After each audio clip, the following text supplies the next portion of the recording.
সকলকে জয় যিশু। আরেকটিবার আমার এই চ্যানেলে আপনাদের সকলকে আমি স্বাগত জানাই। আশা করি বন্ধুরা আপনারা সকলে ভালো আছেন। আজকে যে বিষয়টা নিয়ে আমরা আলোচনা করব সেটি হলো খ্রিস্টোলজিক্যাল কন্ট্রোভার্সি বা খ্রিস্ট সম্পর্কে প্রথম শতাব্দীর কিছু ভ্রান্ত মতবাদ নিয়ে। তাই আসুন আমরা শুরুতে দেখে নিই এই ভ্রান্ত মতবাদ কী। মণ্ডলীর আদি থেকেই যীশুখ্রিস্টের সম্পর্কে অনেক ভুল শিক্ষা ও মতবাদের সৃষ্টি হয়েছিল।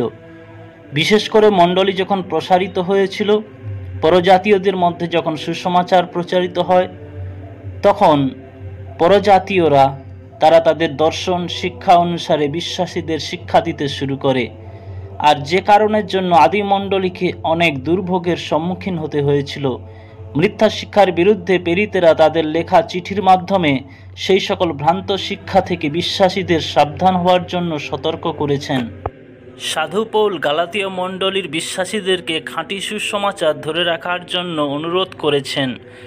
কলসীয় মণ্ডলীতে খ্রিস্ট সম্পর্কে ভ্রান্ত শিক্ষা ছড়িয়ে পড়েছিল। সেখানে কেউ কেউ শিক্ষা দিয়েছিল যে যিশু হলেন সম্পূর্ণ মানুষ, কিন্তু প্রেরিত পৌল সেই পত্রে খ্রিস্ট যে স্বয়ং ঈশ্বরের পূর্ণতা তা প্রকাশ করেছেন। মণ্ডলী শুরু হওয়ার প্রথম 500 বছর যে সমস্ত ভ্রান্ত শিক্ষার দল ছিল, তাদের মধ্যে কেউ বলে যিশু শুধুমাত্র মানুষ, কেউ বলে তিনি ঈশ্বর সম্পূর্ণ, কেউ বলে তিনি আবার উভয়ের সমষ্টি। সর্বপ্রথম আমরা আলোচনা করব ইবিওনিজম বা ইবিওনাইটসদের নিয়ে। এটির অস্তিত্ব ছিল প্রথম ও দ্বিতীয় শতকের দিকে। এটি একটি মসির ব্যবস্থা মান্যকারী দল ছিল। এদের শিক্ষা অনুসারে যিশু একজন সাধারণ মানুষ, তিনি ঈশ্বর ব্যবস্থার পালনকারী ছিলেন। তাই ঈশ্বর যিশুর বাপ্তিস্মের সময় ঈশ্বর খ্রিস্ট আত্মা যিশুকে দিয়েছিলেন। ইবিওনাইটসরা যিশুর ঐশ্বরত্বকে অস্বীকার করে। তাই সাধু পৌল কলসীয় মণ্ডলীকে লেখা পত্রে যিশুর ঐশ্বরিক গুণগুলোকে তুলে ধরেন। ডসেটিসিজম, এরা যিশুর মানব হওয়ার ধারণাকে অস্বীকার করে। যিশু হলেন সম্পূর্ণ ঈশ্বর। এই জগৎ হলো মন্দ, ঈশ্বর হলেন পবিত্র, তাই ঈশ্বর জগতে আবির্ভূত হতে পারেন না। প্রথম যোহন 4:2 পত্রী যোহন এই ডসেটিক্সদের উদ্দেশ্য করেই লিখেছেন। আরিয়ানিজম ছিল 4th শতাব্দীর একটি ভ্রান্ত মতবাদের দল। এই দলটির মস্তক ছিলেন আরিয়াস, যিনি ছিলেন আলেকজান্দ্রিয়ার একজন প্রেসবাইটার। তার মতে পুত্র যিশু, যাকে ঈশ্বর জগৎ সৃষ্টির পূর্বে সৃষ্টি করেছেন, তিনি বলেন একটা সময় ছিল যখন পুত্র যিশু ছিলেন না, তিনি তাই সৃষ্ট, তাই পুত্র ঈশ্বরের সমতুল্য বা সমসত্তার নয়। যিশু হলেন একটু ছোট ঈশ্বর। 325 খ্রিস্টাব্দে সম্রাট কনস্টান্টাইন এক সভায় ডাক দেন, যেখানে স্থির হয় যিশু হলো জাত, সৃষ্ট নন, আলোকজাত আলোক, সত্য ঈশ্বর জাত সত্য ঈশ্বর, পিতা ও পুত্রের তত্ত্ব এক। অ্যাপোলোনারিয়ানিজম 4th শতাব্দীর একটি ভ্রান্ত দল। যে দলের প্রতিষ্ঠাতা ছিলেন আপোলোনিয়ারিস, যিনি লাউদিকিয়ার একজন বিশপ ছিলেন। তার মতে যিশু একজন সাধারণ মানুষ ছিলেন না। যিশুর মানবদেহ ছিল, কিন্তু তার মানুষের মতো চিন্তা ও বুদ্ধি ছিল না।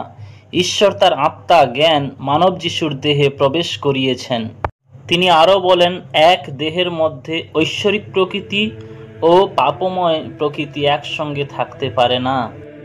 নেস্টোরিয়ানিজম, এটির অস্তিত্ব 5ম শতকে। নেস্তোরিয়াস ছিলেন কনস্টান্টিনোপলের এক পালক। তার মতে যীশুখ্রিস্ট হলেন দুটি আলাদা ব্যক্তি, মানব ও ঐশ্বরিক দুটি আলাদা সত্তা। এক সময় মানবভাবে কাজ করে, অন্য সময় ঐশ্বরিকভাবে। তিনি আরও বলেন কিভাবে ঈশ্বর মানুষের মতো জন্ম, দুঃখ ভোগ ও মৃত্যুবরণ করতে পারেন। আলেকজান্দ্রিয়া সাইরিল এর বিরোধিতা করেন। তিনি বলেন অবতার গ্রহণের সময় যিশু দুটি সত্তা এক হয়ে গেছে। ইউটিকাস ছিলেন কনস্টান্টিনোপলের এক সাধু। তার মতে যিশুর জন্মের পূর্বে তার মানব এবং ঐশ্বরিক প্রকৃতি ছিল, কিন্তু জন্মের সময় এই দুটি প্রকৃতি মিলে গিয়ে একটি প্রকৃতিতে পরিণত হয়েছে, যা সম্পূর্ণ আলাদা। এই মতবাদের বিরুদ্ধে 451 খ্রিস্টাব্দে চ্যালসেডন সভাতে খ্রিস্টের মানব ও ঐশ্বরিক চরিত্রকে স্থির করা হয়। এই সকল মতবাদ থেকে আমরা শিক্ষা পাই যে এগুলি মানুষের জ্ঞান ও উপলব্ধির ওপর প্রতিষ্ঠিত, কিন্তু সত্য বাক্যের জ্ঞান আমরা পাই ঈশ্বরের বাক্য থেকে। আর সেই ঈশ্বরের বাক্যে পৌল তিনি তার শিষ্য তিমোথীকে বলেছে, তুমি সমস্ত ধর্মবিধিকে নিষ্কলঙ্ক ও অনিন্দনীয় রাখো, কারণ সময় আসবে যখন মানুষ নিরাময় শিক্ষা আর সহ্য করতে পারবে না। বর্তমান সময়েও অনেক ভ্রান্ত শিক্ষার দল রয়েছে, তাদের মধ্যে উল্লেখ্য হলো জিহোবা উইটনেস। তারা সে আরিয়ানিজমের মতবাদকে এখনও ধরে রয়েছে। সেন্ট অ্যাথেনেসিয়াস বলেন যে যিশুকে আমি আমার মুক্তিদাতা বলে জানি, তিনি ঈশ্বরের থেকে কম নন।